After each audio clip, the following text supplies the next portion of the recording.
ഈ പുസ്തകത്തെക്കുറിച്ച് അത് ഞാൻ വായിച്ചപ്പോൾ എനിക്ക് തോന്നിയത് അവലോകനങ്ങളോ വിവരണങ്ങൾക്കോ ഒക്കെ അപ്പുറത്ത് വളരെ കൃത്യമായി വസ്തുതകൾ, കണക്കുകൾ നിരത്തിക്കൊണ്ട് അദ്ദേഹത്തിന് നിങ്ങളുടെ മുന്നിൽ വെക്കാനുള്ള കാര്യങ്ങൾ അദ്ദേഹം സമർപ്പിക്കുകയാണ് ചെയ്തിട്ടുള്ളത്.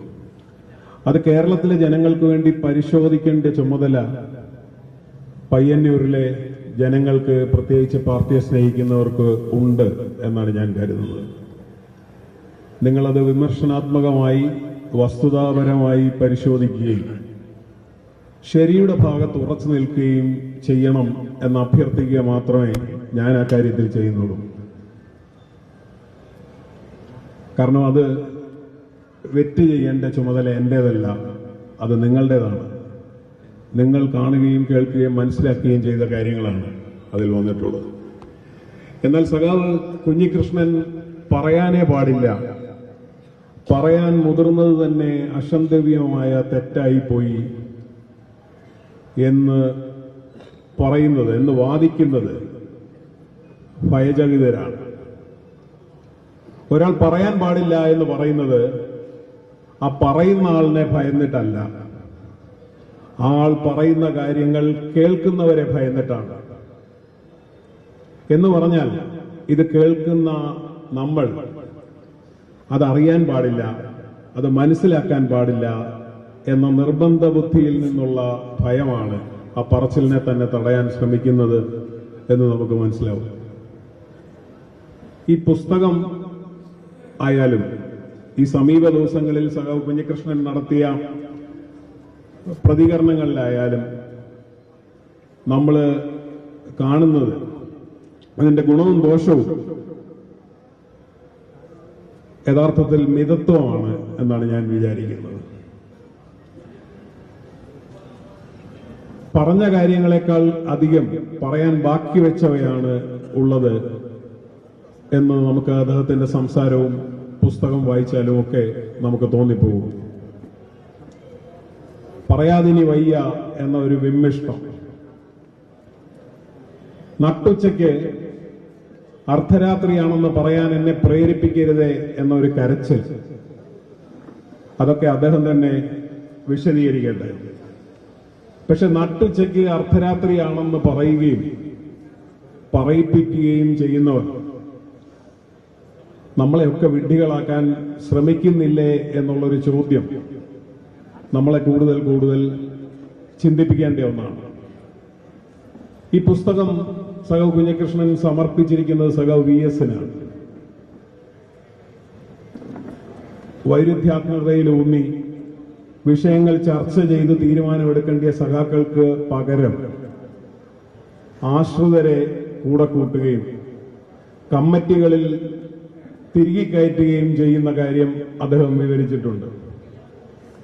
പാർട്ടി കമ്മീഷനുകൾ ഉപയോഗപ്പെടുത്തിക്കൊണ്ട് അഴിമതിക്കാരെ വെള്ളപൂശുകയും അത് ചൂണ്ടിക്കാണിക്കുന്നവരെ ഒറ്റപ്പെടുത്തുകയും ചെയ്യുന്ന കാര്യവും അദ്ദേഹം പ്രാദേശിക അനുഭവത്തിന്റെ വെളിച്ചത്തിൽ വിവരിച്ചിട്ടുണ്ട്.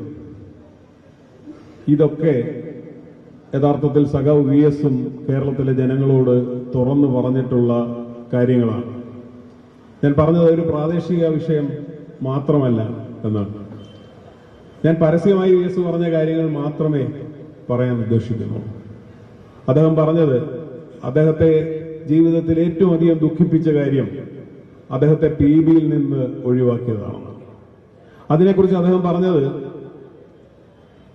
പാർട്ടിയുടെ തീരുമാനത്തോടൊപ്പം നിൽക്കണമെന്ന് പറഞ്ഞപ്പോൾ ഞാൻ പറഞ്ഞു ഞാൻ സത്യത്തോടൊപ്പം നിൽക്കും, സത്യത്തോടൊപ്പം നിൽക്കും എന്ന് പറഞ്ഞതിന്റെ പേരിൽ എനിക്കെതിരെ PB-യിൽ നിന്ന് നടപടിയെടുത്തു എന്നാണ് അദ്ദേഹം തന്നെ മാധ്യമങ്ങളോട് ആവർത്തിച്ച് പറഞ്ഞിട്ടുള്ളത്. സഹകളെ, എനിക്ക് ചോദിക്കാനുള്ളത്, എന്നാണ് ഈ പാർട്ടിയുടെ വഴിയും സത്യത്തിന്റെ വഴിയും രണ്ടായി തിരിഞ്ഞത്, രണ്ട് ദിശയിലേക്കായത്? ആർക്കു വേണ്ടിയാണ് അങ്ങനെ ആയത്? ഇത് ആലോചിക്കേണ്ട ചുമതല യഥാർത്ഥത്തിൽ പാർട്ടിയെ സ്നേഹിക്കുന്ന, ഇടതുപക്ഷ നയങ്ങളെ സ്നേഹിക്കുന്ന എല്ലാവർക്കും ഉണ്ട് എന്നാണ് ഞാൻ കരുതുന്നത്. ഞാൻ മാത്രം മഹാൻ, ബാക്കി എല്ലാവരും മോശം എന്നുള്ള ആക്ഷേപം ആദ്യമായി സഖാവ് കുഞ്ഞികൃഷ്ണൻ കേൾക്കുന്നതല്ല. യഥാർത്ഥത്തിൽ ചോദിക്കുന്നതിൽ വളരെ പ്രസക്തമായ ഒരു ചോദ്യമുണ്ട്. പ്രാദേശികമായി ഒന്നോ രണ്ടോ പാർട്ടി അംഗങ്ങൾ, സഖാക്കൾ നടത്തുന്ന അഴിമതി, അതേക്കുറിച്ചൊരു പരാതി ഉയരുന്നു. അത് സമുന്നതരായ നമ്മളെല്ലാം ബഹുമാനിക്കുന്ന ഈ നേതാക്കന്മാർ പരിശോധിക്കുന്നു. പരിശോധിച്ച ശേഷം അവരെ സംരക്ഷിക്കാൻ തീരുമാനിക്കുന്നു, അതിൽ തെറ്റില്ല എന്ന് കണ്ടെത്തുന്നു. അപ്പൊ ഇത് നിങ്ങൾക്ക് ബോധ്യപ്പെടേണ്ടതല്ലേ എന്നാണ് ചോദ്യം. യഥാർത്ഥത്തിൽ ഒരു സാമാന്യ യുക്തി വെച്ച് ആലോചിച്ചാൽ വളരെ ന്യായമായ ചോദ്യമാണ്. നമ്മളും ചിന്തിക്കേണ്ടത് ഇത് തന്നെയാണ്. ഇവരെല്ലാം പരിശോധിച്ചതല്ലേ? ഇവിടത്തെ ഫണ്ടിന്റെ കാര്യം അദ്ദേഹം പറഞ്ഞു, രക്തസാക്ഷി ഫണ്ടിന്റെ കാര്യം, കെട്ടിട നിർമ്മാണ ഫണ്ടിന്റെ കാര്യം അദ്ദേഹം പറഞ്ഞു. തിരുവനന്തപുരത്ത് പറയുന്നു, ഒഞ്ചിയത്ത് പറഞ്ഞു, വയനാട്ടിൽ പറയുന്നു, കോഴിക്കോട് പറയുന്നു. എന്താണ് ഈ സംഭവിച്ചുകൊണ്ട്? പാർട്ടി തള്ളിപ്പറഞ്ഞ കൊലപാതകങ്ങൾ, പാർട്ടിക്ക് ഒരു ബന്ധവുമില്ല എന്ന് പാർട്ടി തള്ളിപ്പറഞ്ഞ കൊലപാതകങ്ങൾ, അതിലുൾപ്പെട്ട പാർട്ടിയുമായി യാതൊരു ബന്ധവുമില്ലാത്ത കൊലയാളികളെ, അവരുടെ കുടുംബാംഗങ്ങളെ സംരക്ഷിക്കേണ്ട ചുമതല പാർട്ടിക്ക് വന്നു ചേരുന്നത് എങ്ങനെയാണ്? അയ്യപ്പന്റെ സ്വർണം കട്ടതിന് ഒരു ജില്ലാ കമ്മിറ്റി അംഗം ജയിലിൽ കിടക്കണം. അത് ജില്ലാ കമ്മിറ്റിയിൽ നിന്ന് അവധിയിലാണെന്ന് വേണം കരുതാൻ. എന്തുകൊണ്ടാണ് അവരെ സംരക്ഷിക്കേണ്ട ബാധ്യത ഈ പാർട്ടിക്ക് വന്നു ചേരുന്നത്? ജയിലിലാക്കിയത് കരുണാകരന്റെ പോലീസല്ല, ഉമ്മൻചാണ്ടിയുടെ പോലീസല്ല, സഖാവ് പിണറായി വിജയന്റെ പോലീസാണ്. രാഷ്ട്രീയ പ്രേരിതമെന്ന് ആരോപിക്കാൻ കഴിയില്ല എന്നാണ് ഞാൻ പറഞ്ഞത്. അങ്ങനെ ജയിലിൽ കഴിയുന്ന 3 മാസമായി ജാമ്യം നിഷേധിക്കപ്പെട്ട ആൾക്കാരെ പോലും സംരക്ഷിക്കേണ്ട വരുന്ന ഒരു ബാധ്യത എങ്ങനെയാണ് ഈ പാർട്ടിക്ക് വരുന്നത്? ഇത് നമ്മൾ വളരെ ഗൗരവതരമായിട്ട് ആലോചിക്കേണ്ട ഒരു വിഷയമാണ് എന്നാണ് ഞാൻ വിചാരിക്കുന്നത്. ഇത് നമുക്ക് ആർക്കെങ്കിലും ഔട്ട്സോഴ്സ് ചെയ്തിട്ട് നമുക്ക് കൈകെട്ടിയിരിക്കാൻ കഴിയില്ല. അതിനെ സംബന്ധിച്ച് നിങ്ങൾ ഗൗരവതരമായിട്ട് ആലോചിക്കണമെന്ന് മാത്രമേ എനിക്ക് സത്യത്തിൽ പറയാനുള്ളൂ. ഞാൻ അത് സംബന്ധിച്ചുള്ള ചിന്തകൾ മാത്രം പറഞ്ഞു. അത് എന്റെ ചിന്തകളാണ്. അത് മാത്രം പങ്കുവെച്ച് ഞാൻ അവസാനിപ്പിക്കാം. നമ്മുടെ തൊട്ടടുത്ത് തലശ്ശേരിയിൽ മലബാർ ക്യാൻസർ സെന്റർ ഒരു വൈദ്യുതി ബോർഡിന്റെ പദ്ധതിയുടെ ഭാഗമായി ഉപകരണങ്ങൾ വാങ്ങുന്നതിന് വില പരിശോധിക്കാൻ ഒരു കമ്മിറ്റിയെ ഏർപ്പെടുത്തുന്നു. ആ കമ്മിറ്റി പരിശോധിച്ചിട്ട് പറയുന്നു, ഭീമാകാരമായ വില വാങ്ങാൻ പറ്റില്ല, എക്സോർബിറ്റന്റ് പ്രൈസ് എന്ന് പറഞ്ഞത് വേണ്ട എന്ന് മാറ്റിവെക്കുന്നു. ഉടൻ അടുത്ത നിർദ്ദേശം വരുന്നു, ഈ പദ്ധതിയുമായി മുന്നോട്ട് പോയാൽ 100 കോടി രൂപയുടെ ആശുപത്രി, ക്യാൻസർ ആശുപത്രി ഫ്രീ. അപ്പോ 100 കോടി രൂപ ഇങ്ങോട്ട് തിരിച്ചു കിട്ടും എന്നുള്ളത് പരിഗണിച്ചാൽ ഈ വില ഇന്റർനാഷണൽ സ്റ്റാൻഡേർഡ്സുമായിട്ട് കമ്പയറബിൾ ആണ്, താരതമ്യപ്പെടുത്താവുന്നതാണ്. അതിന്റെ അടിസ്ഥാനത്തിൽ അത് മുന്നോട്ട് പോകുന്നു. ഞാൻ ദീർഘമായി അത് പറയുന്നില്ല. ആശുപത്രി വരാൻ തീരുമാനിക്കുന്നു. ആശുപത്രിക്ക് വേണ്ടി ഒരു സൊസൈറ്റി ഉണ്ടാക്കുന്നു, മുഖ്യമന്ത്രി ചെയർമാനായ society, Malabar cancer centre society. ആ സൊസൈറ്റിക്ക് സംസ്ഥാന സർക്കാർ സ്ഥലം കൊടുക്കുന്നു. 100 കോടി രൂപ സ്വീകരിക്കാൻ വേണ്ടി Malabar cancer centre society Thalassery state bank of ഇന്ത്യയിൽ ഒരു അക്കൗണ്ട് തുറക്കുന്നു. പക്ഷെ 1 രൂപ പോലും ആ അക്കൗണ്ടിലേക്ക് വന്നില്ല. പകരം ആ സ്ഥലത്ത് ഈ സ്ഥലമുടമയായിട്ടുള്ള മലബാർ ക്യാൻസർ സൊസൈറ്റി ചുമതലപ്പെടുത്താത്ത ഒരു കമ്പനി വന്ന് നിർമ്മാണം ആരംഭിക്കുന്നു. ഫലം 100 കോടിയുടെ സ്ഥാനത്ത് 8 കോടിയുടെ ആശുപത്രി വന്നു. 92 കോടി രൂപ സ്വാഹ. വർഷങ്ങൾക്ക് ശേഷം 2018 പ്രളയം വന്നു. പ്രളയക്കെടുതി അനുഭവിക്കുന്ന ആൾക്കാർക്ക് ഭവനം നിർമ്മിക്കാൻ വേണ്ടി വിദേശത്തുള്ള റെഡ് ക്രസന്റ് 20 കോടി രൂപ സർക്കാരിന് കൊടുക്കാം എന്ന് വാഗ്ദാനം ചെയ്യുന്നു. മുഖ്യമന്ത്രിയുടെ നേതൃത്വത്തിൽ ലൈഫ് മിഷൻ എന്ന സ്ഥാപനം അവർ വടക്കാഞ്ചേരിയിലെ അവരുടെ സ്ഥലത്ത് ഫ്ളാറ്റ് നിർമ്മിക്കാൻ തീരുമാനിക്കുന്നു. 1 രൂപ പോലും ലൈഫ് മിഷന്റെ അക്കൗണ്ടിലേക്ക് വരുന്നില്ല.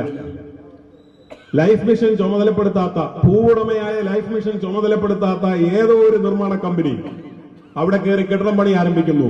4 തൂണ് വന്നു. 20 കോടി രൂപ ചെലവായിൽ പോയി. എങ്ങനെയാണ് ഇത് തമ്മിൽ ഇങ്ങനെ ഒരു സാമ്യം വരിക? അത് നമ്മൾ ഇവിടെ നിൽക്കുന്ന പോലീസ് ഉദ്യോഗസ്ഥരോട് ചോദിച്ചാൽ പറയും. മോഷ്ടിക്കുന്നവർക്ക് ഒരു പാറ്റേൺ ഉണ്ട്. അതാണ് നമ്മൾ ഈ കണ്ടത്.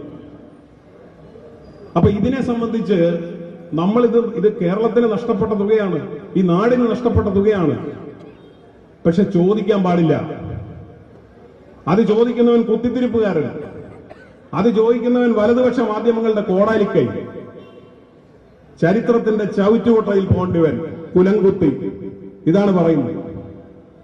എന്നിട്ട് നേരത്തെ നമ്മൾ പറഞ്ഞതുപോലെ നമ്മളെല്ലാം നട്ടുച്ചയ്ക്ക് നട്ടപ്പാതിരയാണെന്ന് കണ്ണടച്ച് ഉച്ചവെയിൽ നിലാവെളിച്ചമാണെന്ന് പറഞ്ഞുകൊണ്ട് നമ്മൾ മുന്നോട്ട് നീങ്ങണം.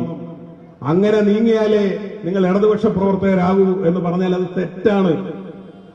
സത്യം പറയുന്നതിനേക്കാൾ വലിയ വിപ്ലവ പ്രവർത്തനമില്ല എന്ന് നമുക്കറിയാം. അതുകൊണ്ട് നിങ്ങൾ ഈ നാട്ടില് ഇവിടെ മറുപടി പറയുന്നവരോട് നിങ്ങൾ ചോദിക്കണം, നിങ്ങൾ അന്വേഷിക്കണം. പയ്യന്നൂരിന് വലിയ ഉത്തരവാദിത്വമുണ്ട്. ഈ ഇടതുപക്ഷ പ്രസ്ഥാനത്തെ മുന്നോട്ട് കൊണ്ടുപോകുന്നതിൽ പയ്യന്നൂരിന് വലിയ ഉത്തരവാദിത്വമുണ്ട്. നിങ്ങളുടെ മണ്ണിൽ നടന്ന തട്ടിപ്പിനെ കുറിച്ചാണ് ഞാൻ പറഞ്ഞത്. നിങ്ങൾ അന്വേഷിക്കണം. എന്തുകൊണ്ടാണ് ഈ തുക നഷ്ടപ്പെട്ടത്, എന്തുകൊണ്ടാണ് അതിന് ഉത്തരവാദിത്വം ഇല്ലാത്തത് എന്ന് നിങ്ങൾ അന്വേഷിക്കണം. അവിടെയാണ് സഖാവ് കുഞ്ഞികൃഷ്ണനെ പോലെ അരനൂറ്റാണ്ട് ഈ പാർട്ടിക്ക് വേണ്ടി പാർട്ടിയുടെ സംഘടനാ രംഗത്ത് പ്രവർത്തിച്ച ഒരു സഖാവ് പുറത്തു വന്ന് നമ്മളെ എല്ലാവരെയും ഓർമ്മപ്പെടുത്തുന്നത് നേതൃത്വത്തെ അണികൾ തിരുത്തണം.